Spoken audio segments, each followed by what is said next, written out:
Hello, my name is Pearlie McCall, Perryman, and I wanted to take some time to answer the question, how Dr. York has impacted my life. When this charge was first made, I didn't feel as if I had the right to answer that question because I had never met Dr. York in person. However, I couldn't shake the notion that this was something that I really needed to do. I would like to start off saying that one of the first things that got my attention with Dr. York is when I found out that he was able to teach people from a variety of schools of thought, and he transitioned them through those schools of thought. And that journey was so similar to my own, because I had been doing that on my own for the last few years. And secondly, to add to that point, when you are able to transition people through different schools of thought, first and foremost, you have to be able to meet them where they are mentally and emotionally. And I know that because I used to be a health coach. And I knew in order to help people get results, I had to meet them where they are physically and emotionally, so they would be able to receive the information that I'm sharing with them, so they'll be able to change their life and their eating habits. And I know that to be able to do that, you have to operate from a place of patience and love. You have to. And so that was one of the things first that got my attention with Dr. York. Two was his ability to organize a group of people. One of the things that stood out most prevalently in my mind was a video I saw on Fox News. Fox News actually. And it talked about this leader in Eatonton, Georgia that had this group of people, and they were describing his case and different allegations. But the pictures that they showed of this community and of this land were exquisite. They were phenomenal. There were pyramids on this land. There were sculptures on this land, and they were very beautifully, elegantly, and exquisitely done. They were amazing. So you had to have people of smarts, intelligence, and ambitiousness to create these type of things. And I was just in awe just from the pictures and from the video clippings that I had saw of this land. And so I kept looking into Dr. York and the Nababian nation, and I saw a lot of different videos, positive, negative, pros and cons. But one thing I can say that I am truly blessed now in this point in my life is to look at things with to have a certain awareness, and to be able to use that awareness to look at things with a different lens and through a different eye. So when I was looking at videos of Dr. York and the Nababian people, the people who were very close to Dr. York, I asked myself a few questions. And one of the questions were, how are leaders all over the world treated when they're able to galvanize and move a group of people? Two, who's writing the articles? Who's creating these videos about Dr. York and his people? What is their background? Where do they live? Where are they from? What is their philosophy? Who are these people that are sitting down and spending such valuable resource as time to create these videos? Who are they?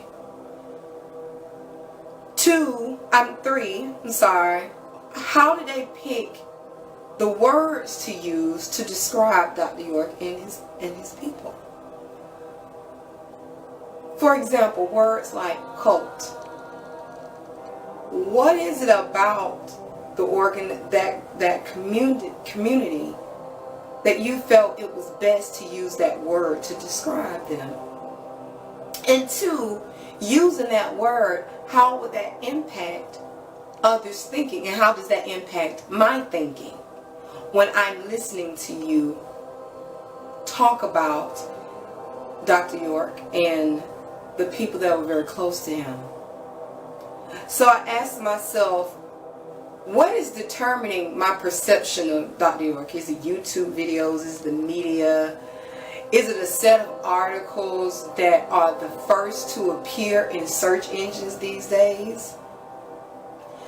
And one of the best pieces of advice that is pressed upon my mind is, seek and ye shall find, and ask and it shall be given unto you.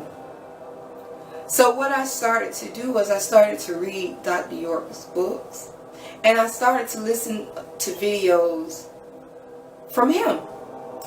And I started to listen to him explain the different circumstances that was going on in regards to the allegations against him.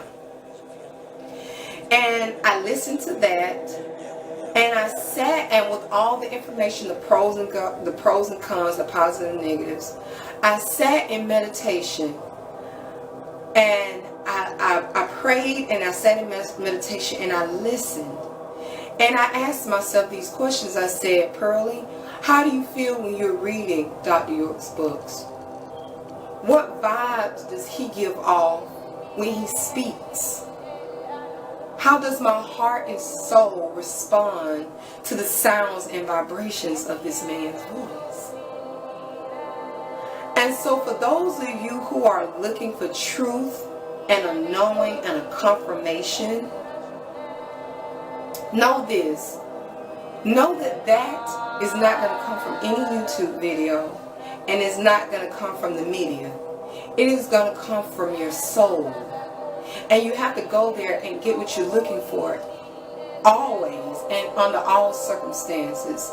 But if you are looking for truth about Dr. York and the Nawapians, go there. Go into your soul and figure out what is true.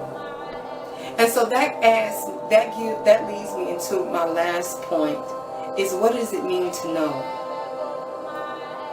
And so if you're in a place in your life where you are researching things and questioning things and questioning everything, even things in books, even things that are documented, because if you are researching those, then you come to find that a lot of things that have been shared in books are not quite true and not how they seem. So I used to ask myself all the time, and this used to rob me of my peace, used to rob me of my sleep. What does it mean to know? Does it mean that I got it from a book? Does it mean that a teacher taught me in school that 1 + 1 is 2, and now I know that putting that together is 2? What does it mean to know? Because it seemed like to me all my life, everything had been given to me, and I accepted it as true. And since I accepted it as true, I told my mind that I knew it. And I'm coming to find out that a lot of things that I've accepted as truth from all spectrums of life, to history, to spirituality, to things that we consider facts, are not necessarily true. So what does it mean to know? And one day I was sitting in meditation. I had a thought that popped in my mind. And I realized that truth is something first revealed to you in your mind through your soul. And this realm, this physical realm, confirms that for you. So I have an idea, I have a thought. And a couple of days later, I see something in a person, in nature, in people, in whatever, that confirms that for me. And that is for me, my knowing, is my truth, and I can stand on that. So fast forward a couple of days later, I'm sitting there and I'm still researching Dr. York, and this is one of the first videos I come to of his after I've sat in meditation and figured out what it means for me to know. And he said, don't believe me. Don't believe anything I say unless it has been confirmed for you. I say this exists. I say this does not exist. But you choose what exists based on what your knowledge is. And if you don't believe me or trust me, that's okay, because it hasn't been confirmed for you. And that was alignment for the heavens for me, because I just asked myself what it is to know, and what it is to be, what it is to know, and to have a knowledge of something and a sureness of it. And here it is, he comes and he says the same exact thing that has been revealed to me in my soul. And that gave me confirmation on who this man really is and who he says he is. So that is how Dr. York has impacted me in a small nutshell. I just wanted to share that because that was one of the defining moments of my life, to where I can use that space in me to make decisions on my life, whether it's in business, whether it's in health, whether it's in relationships. I know what it means to know, and I can use that in every aspect of my life. And so I would like to say that's how Dr. York has impacted me. Peace and thank you.